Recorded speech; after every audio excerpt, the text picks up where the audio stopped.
पाहताय प्रहार टीव्ही, सत्यमेव व्रतम। सध्या गणेशोत्सवाचा लोण सर्वत्र आहे। महाराष्ट्रातच नाही तर संपूर्ण देशात गणेशोत्सव साजरा केला जातो। महाराष्ट्रातील कोकण भागात मात्र गणेशोत्सवाचा वेगळाच उत्साह आहे।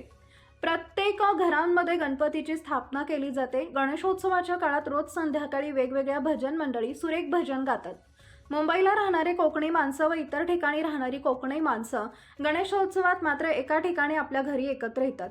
आपण बघूया कोकणातील गणेशोत्सव कशा प्रकारे साजरा केला जातो। गणेशोत्सवात होणारे सुरेश भजन ऐकूया।